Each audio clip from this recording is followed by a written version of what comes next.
You probably know that in the Episcopal Church, the Bible lessons we read each week are on a cyclical rotation so that they come around again every 3 years.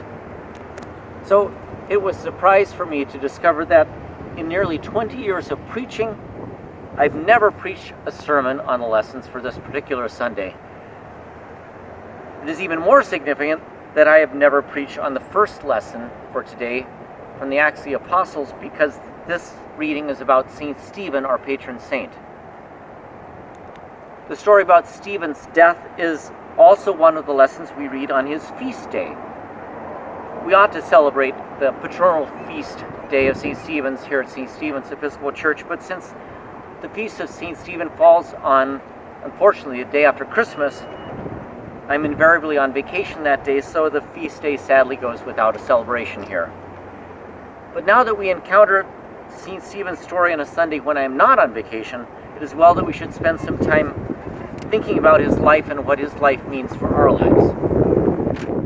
I want to show you this beautiful icon of St. Stephen hanging in the chapel at St. Stephen's. This icon, this hanging, was given to us as a memorial to Deacon Tom Minnerly and his wife Jean by their family.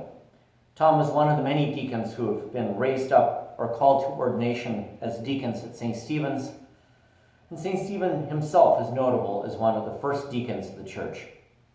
So I'll get back to this hanging in a moment, but first I want to talk about the importance of deacons in the life of St. Stephen's. Father John Hay, who was rector at St. Stephen's from 1968 to 1990, was a great advocate for the call and ordination of deacons in the church. Beginning in the time of his ministry, several deacons have been called out and to be ordained at St. Stephen's, including Tom Minnerly, Ellen Apostor, and Elaine Pitzer. Along the way, St. Stephen's has been the home for many other deacons, including Marge Dennison, who served here for over 20 years before being called to the ordination of the priesthood, Charlie Jett, who served also as deacon here for many years, and Karen Baker, who was here briefly before she lost a short battle with cancer. This list then does not, of course, include Mary Ayers and Karen Schomburg, who served here as transitional deacons on their way to ordination as the priesthood. And of course, we are recently blessed to serve as the field ed site for Pat Muntz, who spent several months here last year learning the ropes of being a deacon in her path toward ordination to the diaconate. So it's entirely appropriate for St. Stephen's to be a learning community for someone considering ordination to the diaconate, both because of the many deacons who have been called out of and who have served this congregation, but also because this congregation really understands the special servant ministry of the deacon. And that brings us back to St. Stephen and the story from the book of Acts. The author Luke tells us that the ministry of deacons developed very early in the life of the church. In fact, in a sense, deacons were the first order to be ordained in the church. As the disciple community continued to grow in Jerusalem in the months after the resurrection, the Greek converts among the disciples complained that their widows were getting less attention and care than the widows of the Hebrew disciples in the early Jerusalem Christian community. So the original 12 disciples called the entire faithful community together and declared a new division of labor. The apostles set themselves apart to focus on prayer, teaching, and preaching, while 7 persons of good character were chosen to attend to the distribution of food and the needs of the community. The apostles then prayed and laid their hands on these 7, the first deacons and the first persons to receive the sacrament of ordination. So the ministry of a deacon is uniquely a ministry of service, especially service to those who are poor, weak, sick, and lonely. In the words of the examination for the deacons in the ordination service in the prayer book, the mission of the deacon is to make Christ and his redemptive work known by word and example to the community around them. The deacon is also to interpret the church to the needs and concerns and hopes of the world. in the context of worship, it is the role of a deacon to proclaim the gospel and to set the table for Holy Communion and to lead the community in prayer. But much of the work of the deacon is outside of the church building, bringing the church to the world and the world to the church. Sometimes, for that reason, the deacon can be a bit of a rabble-rouser, tweaking the conscience of the community and leaving it to the priest to attend to those who might be rattled by the rabble-rousing. So returning to the story of St. Stephen, then in the book of Acts we learn that he did great works of signs and wonders among the people. But some members of a Jerusalem synagogue were jealous of Stephen. Remember that all the members of the followers of Jesus at this time were still members of the Jerusalem Jewish community. So the members of this particular synagogue stirred up rumors about Stephen, that he was speaking blasphemy against Moses and God. And Stephen then was brought up before the high priest and the synagogue council for questioning. Stephen then took this opportunity to preach to the folks of this synagogue council and to the high priest.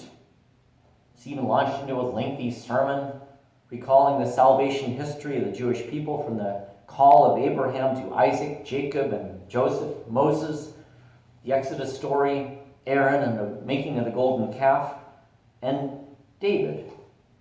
It was a familiar narrative and not very provocative, so the people were probably beginning to nod off and let their minds wander, perhaps checking their cell phones.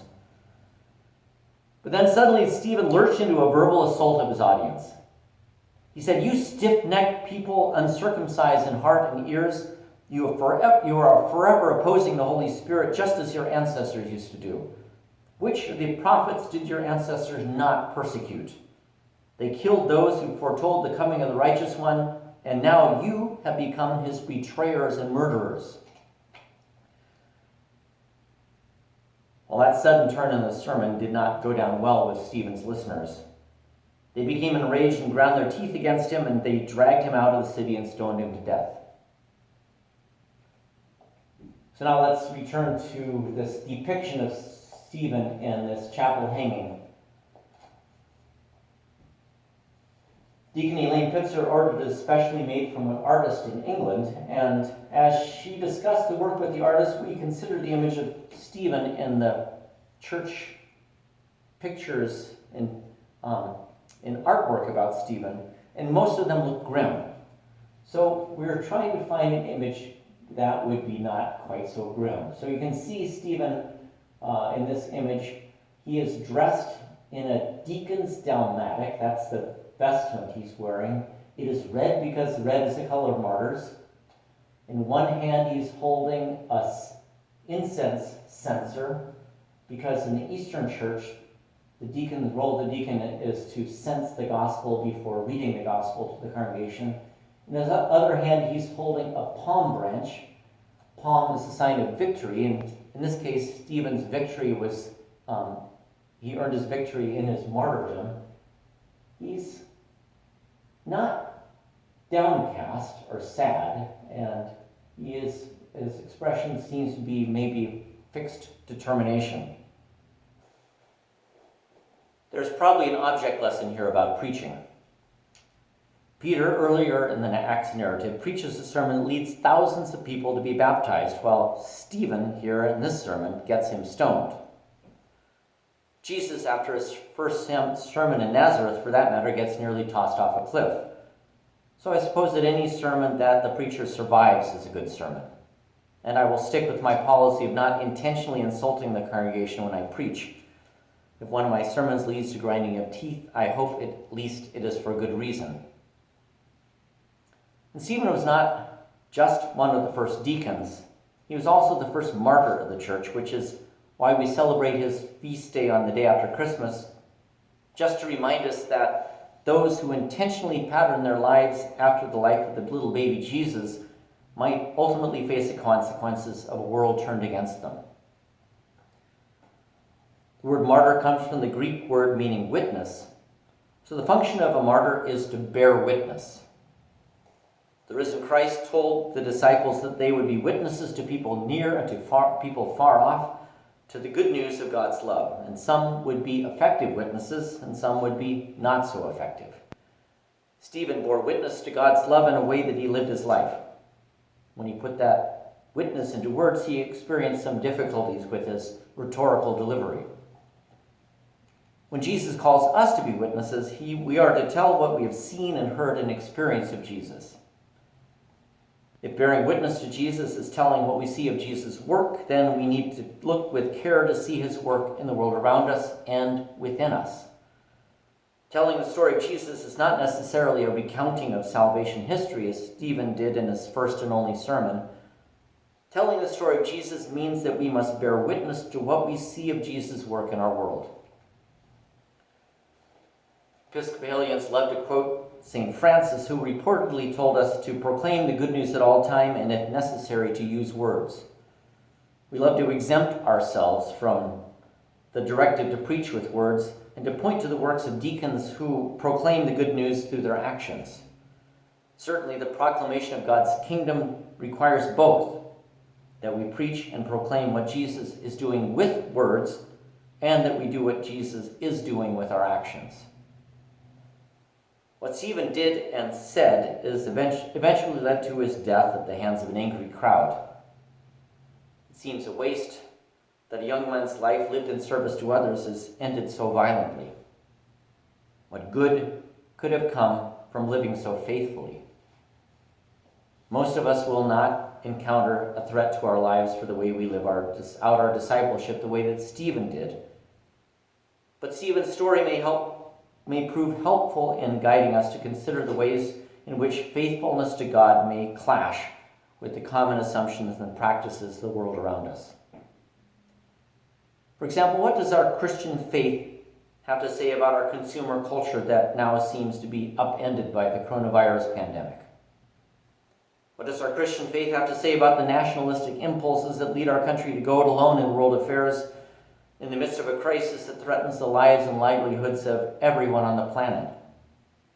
What does our Christian faith have to say about environmental stewardship in the midst of a slow-moving crisis of climate change that threatens very life itself on our planet? Though most of us will never be called to die for our faith still calls us to measure our priorities, to take a stand, and to express our release in action. Stephen's sermon may not have convinced the synagogue council, but at least one person who witnessed his death eventually came to be a follower of Jesus. The story says that a young man named Saul was present and approved of the stoning of Stephen. But this young man, Saul, later met the crucified and risen Christ on the road to Damascus and became Paul, the apostle to the Gentiles. Our own gentle witness in words and actions may also matter for the reign of God in ways that we cannot foresee.